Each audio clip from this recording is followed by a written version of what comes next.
My name is Caro Gonzales. I am Chamawevi, kin of Tonga, residing in the high desert coming down to the sea.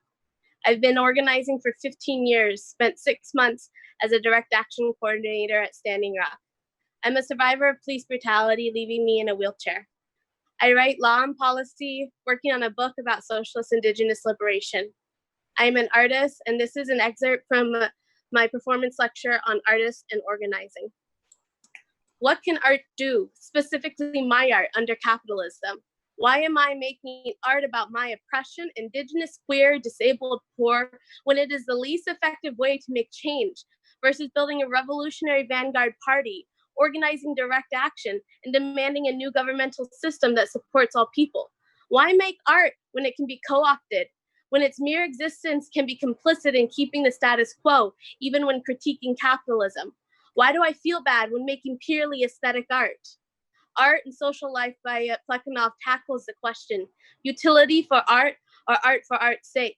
The belief in art for art's and art's sake, when artists and people keenly interested in art are hopelessly at odds with their social environment.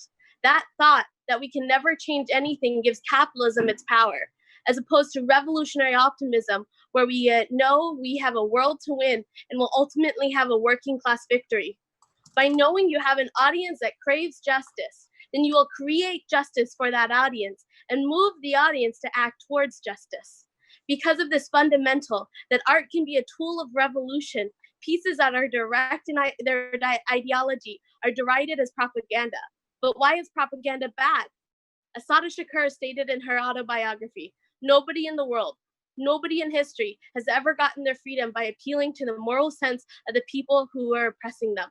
When making art that incited challenges to the owners of the means of production versus political art that is open to individual interpretation, lacking the content, motivating viewers to join the struggle, those radical artists have been stopped by capitalists or their supporters through critique, through bashing revolutionary art in mainstream news media, pushing these artists into poverty through either lack of sales or financial compensation of the work, to ultimately erasing them from the canon.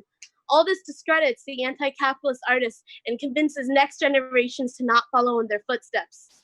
This is also applied in general movements at large with brutal COINTELPRO.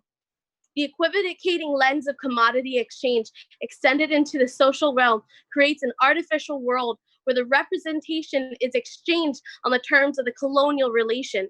And this representation is dubbed scientific and impartial by the Orientalist academics who are tasked with reproducing and representing the colonized nations. This gives lie to the principle of representation as liberation. In a cultural context where representation is always already falsified and oriented around the needs of the oppressor nation, what good is representation in the eye of that oppressor? What good is our art to the movement if it is primarily a commodity that lines the pockets of the art market without challenging it to change? In the same way, movable type press was a revolutionary technology that set into motion the process of its own replacement by a higher form of mass media, so too is bourgeois democracy, an innovation over feudalism that must necessarily be replaced by fascism or socialism as the history of class struggle develops. The only way to fight this formation of fascism is to organize as a Marxist party against capitalism and fight for a socialist future. Assata Shakur crystallizes Marxist Communist Manifesto. It is our duty to fight for our freedom. It is our duty to win. We must love each other and support each other. We have nothing to lose but our chains. Indeed, workers of the world unite. Artists of the world unite. Our art will become richer if it is cited and contextualized within the movement. Organizing protests, public forums, political events, liberatory movements, and revolutionary struggle is a massive cooperative creative process. There's so much we as artists can learn by being part of it. Just as much as we need to join them, they need us to help build a better world, filled with beauty and equality for everyone. I feel like I'm preaching to the choir here, y'all. Thank you.